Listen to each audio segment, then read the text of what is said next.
Services for Jennifer Christine Bowling Reynolds, 18 years of age, of Stillwater, Oklahoma, will be at 2 p.m. today at the Mount Zion Baptist Church in Stillwater, Oklahoma, with the Reverend Richard Brown officiating. Burial will be in Perkins Cemetery in Perkins, Oklahoma. Mrs. Reynolds was found dead Wednesday at her home. Police are investigating and would not release preliminary reports.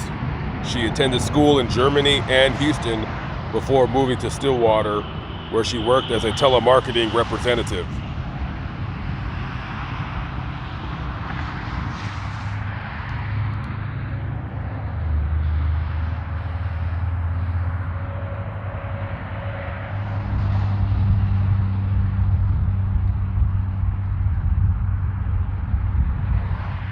At the time of his death, Stewart was an auto body mechanic. It just says he died at home. It doesn't say the reason.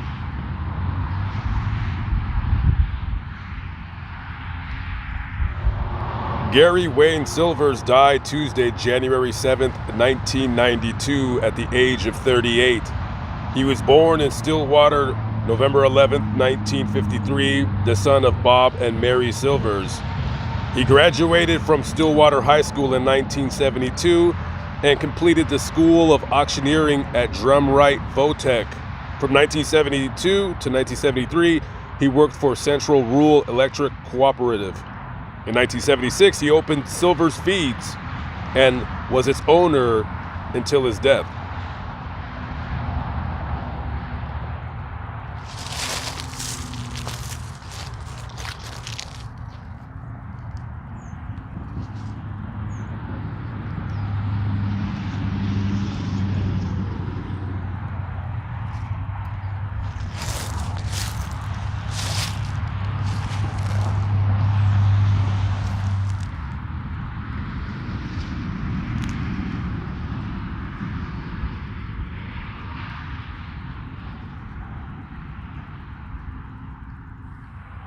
It is with great sadness that we announce the loss of our beloved daughter, mother, niece, and friend, Lindsay Story of Orlando, Oklahoma. She was only 32 years old.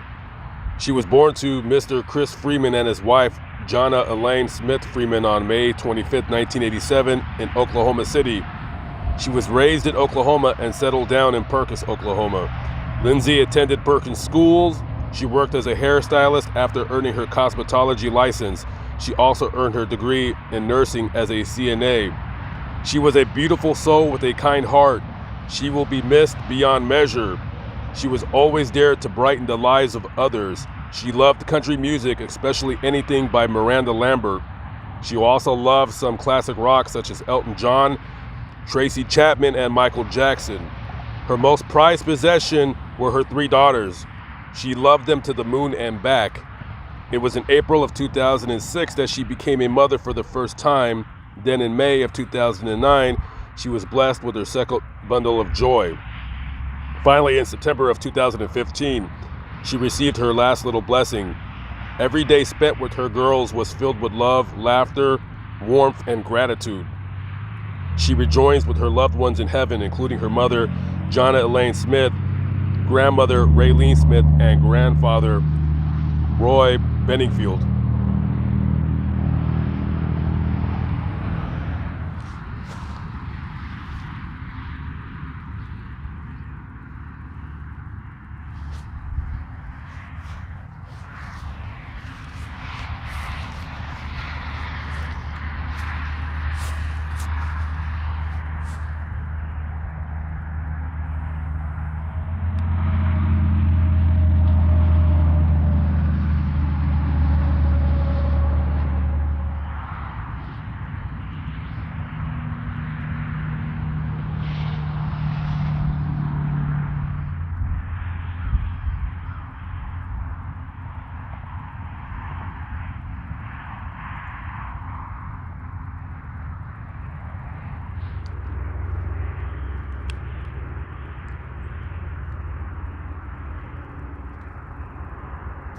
Did anybody out there have very strict parents when you were a kid growing up? Or maybe your friend, they had very strict parents growing up.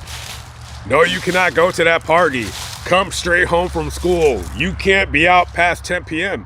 Man, my parents are a real drag and they're really bringing me down. I have no social life because of them. And then as you become a teen, growing up to be hopefully a well-adjusted adult, and you have kids of your own, then you look back on your parents and you say to yourself, wow, now I know why they were so strict. And because of them having your own best interest in mind, you became a normal, well-functioning, well-adjusted adult contributing to society in the best way that you can possibly do. And for one 18-year-old Francine Stepp, those were her parents. Her parents were pretty strict. They both came from military backgrounds. They were both U.S. Navy vets.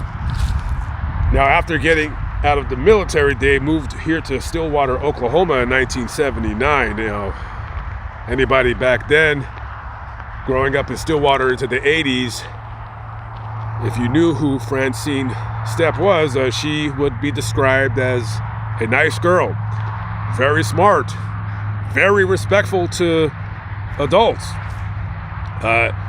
introverted, yeah, but very nice, quiet, shy.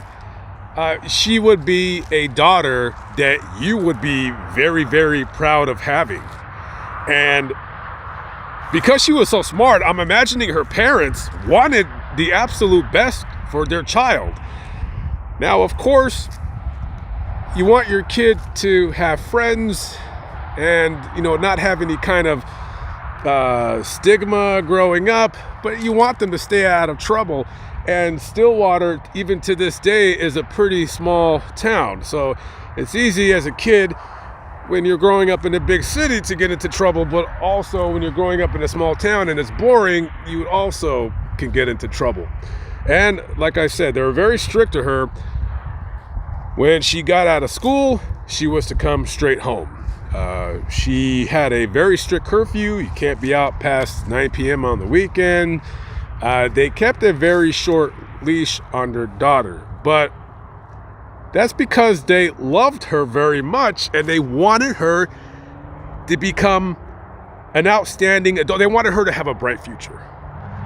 Now, everything that I described Francine being, well, her best friend, Cindy Sue Wynn, she was what you would call a polar opposite, where Francine was an introvert, Cindy was outgoing, very popular at school, and I guess you could say she had spirit. She was friendly with many people. And Francine probably looked up to Cindy in a way. She led a life that Francine wished she could, but she couldn't because her parents, they basically had a leash on her. She couldn't do anything. She couldn't go anywhere. Now, she did have a car, but when she would get out of high school, come straight home. And now Francine is already 18 years old. She graduates high school and she enrolls at Oklahoma State University. That's where her mother worked. She worked in accounting. And the dad, Mark, he was a technician at a power plant. So they both had pretty good jobs and they were, I guess you would call it, upper middle class. Now, because they were so successful in their lives, they want their daughter to be successful. So she enrolls at OSU. However, she would drop out after her freshman semester. Maybe she didn't want to go to school for that. Maybe she changed her mind, whatever. Now, even though she's in college and she has her own car, she still lives under mommy and daddy's roof. And when you live under mommy and daddy's roof, you got to listen to what mommy and daddy tell you to do. If you don't like it, you do what I did. You fly the coop. You make like a tree and leave. You skedaddle, you beat it. Hey, go pay your own rent. You'll figure it out on your own. And in hindsight, Francine should have done that. But see, she was really worried because she was so sheltered as a kid. I mean, her parents said, hey, you don't have to listen to us, but maybe we'll take away your car. Maybe we won't be paying for school for you. Maybe we won't do this. And Francine, she doesn't know life. She's wet behind the ears. She hasn't even been in the water yet. You know what I mean? She's ignorant when it comes to life. But boy, she wishes that she could break the stranglehold that her parents have on her life. And Cindy Sue Wynn, she kind of feels the same way about her parents, because she had actually got kicked out of her house a few months back. Now, for a time, Cindy was staying with the Steps right next door. But Francine, she started getting into trouble with the curfew or what have you. Whatever two girls, 18 years old, in Stillwater get in trouble for, that's what they're doing. So they asked Cindy to leave. So now Cindy, she moves out. Now she has her own apartment, right? She has her own apartment. And everything is great, right? They're still friends, but Francine, she's still under the thumb, the iron fist, if you will, the iron grip of her parents. So one day they're sitting around thinking to themselves, you know it'd be great if we killed our parents. Now, I don't know which one came up with the idea, but one sure as hell took the idea a lot more serious than the other, which is why I'm here right now. So, yeah, we got a plan. We're gonna blow this bird. We're gonna go to the big city. We're gonna go an hour south down to Oklahoma City, down this highway right here, and we're gonna go live our lives. But first, we gotta kill our parents, because, you know, I'm sure they got life insurance, and, you know, we need their money because we're too stupid to figure it out on our own. We're just dumb, small town kids. So they start formulating a plan. Okay, here's what we're gonna do. So Francine, she says, all right, well, we'll kill my parents first, right? And then when my parents are dead, and then the authorities, they get bored with the case, because, you know, we just can't figure out who murdered these people, then we'll kill your parents, and then they'll all be dead. So we're gonna have two sets of dead parents in a small town, Stillwater, Oklahoma, and then we're gonna collect whatever life insurance, or, you know, they own their house, so they'll sell the house, and then they'll say whippy, they'll throw the money in the air, and everything is absolutely fantastic, which it is not, because this is why I'm here. So we're going to go to June 8th, 1988.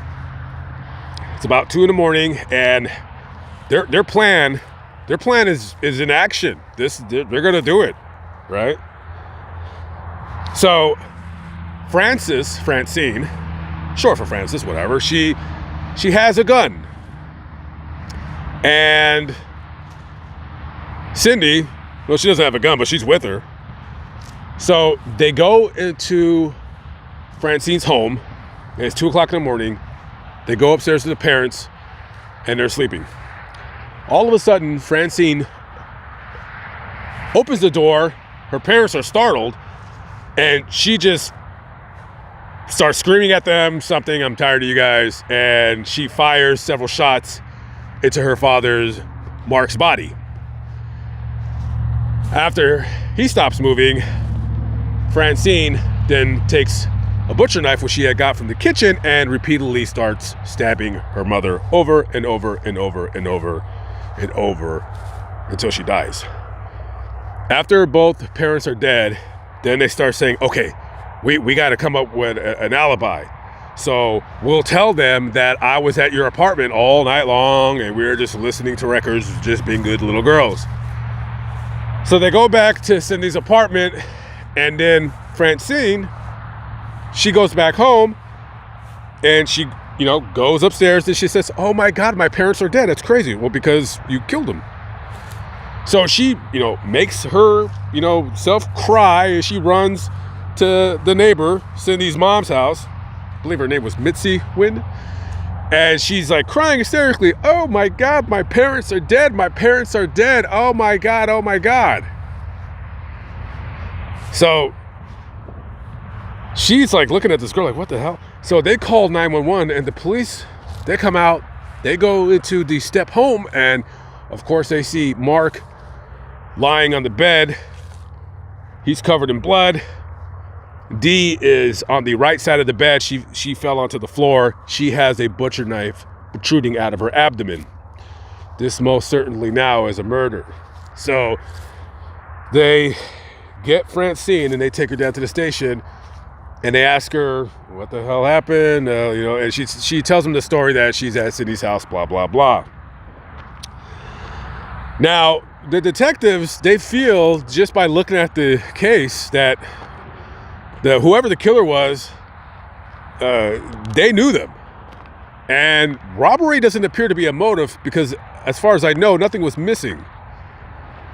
And when they interview Cindy, she's acting really, really confrontational and defensive and weird. So the alarm bells are sounding off in their brains. Okay, something's not sitting right with us. So Cindy mutters something under her breath, like she doesn't need this crap and she's going to get a lawyer. Okay, well, like I tell everybody, when you've been accused of a crime, you definitely should get a lawyer. So after that, they interview Francine for a second time. Now, this is when the guilt of what you've done starts eating at your soul. And as they're talking to Francine, I believe her granddad either was in the waiting room or he's in the interrogation room with her. So the grandfather starts prodding her like, you need to tell the truth. You need to tell the truth and tell him what happened. And then Francine just basically says, okay. She tells him the whole story. Okay, so I killed my parents. Okay, well, lots of people kill their parents. I mean, lots of them do, but the percentages are very, very, very, very minute. So why'd you kill your parents for?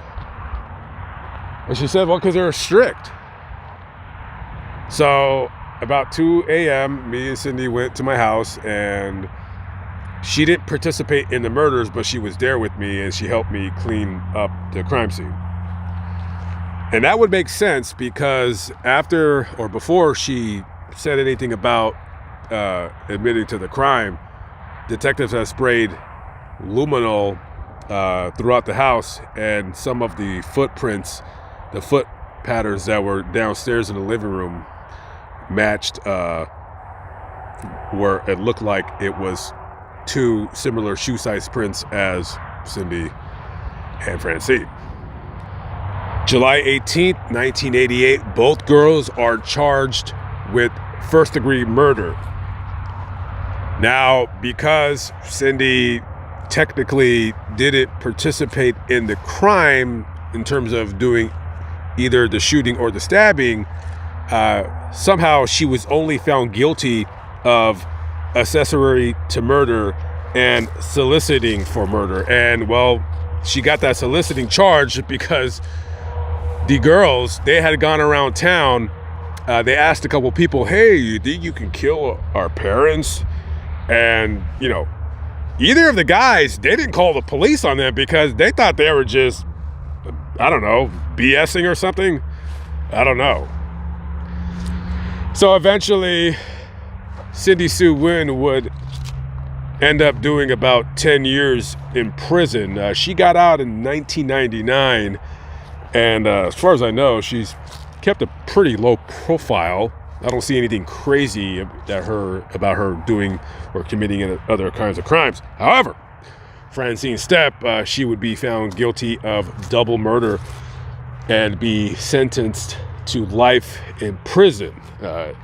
And that is where she currently is today. She is locked up here in Oklahoma State at a corrections facility.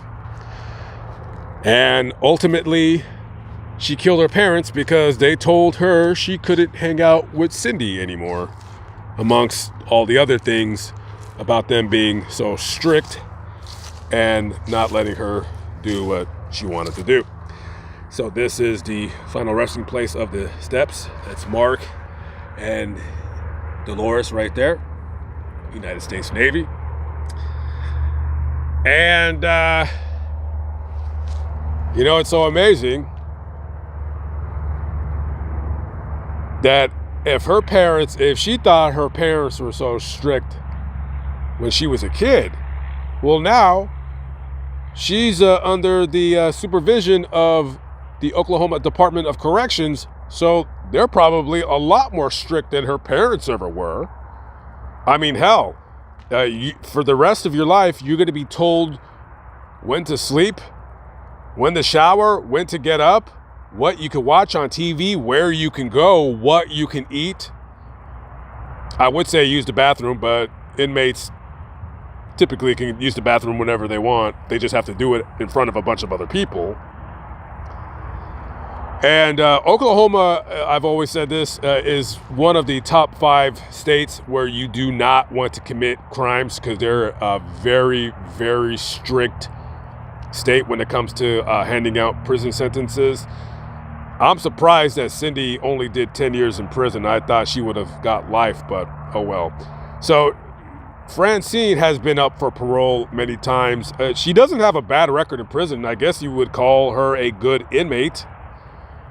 And I believe she's already been up for parole maybe 3 times, and she's been denied each time.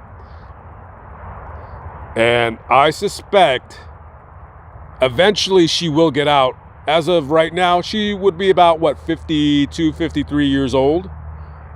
And she's been incarcerated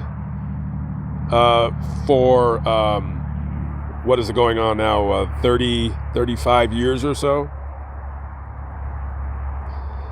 What a wasted life. You not only murdered your parents, the people who gave you life, they gave you life, you took theirs away. All for nothing, so you could rot in prison. Pretty sad. Rest in peace to the steps.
Live, but not live, but still alive by the grace of God. Lamont at large. I'll see you in the next video. Be good. Peace out.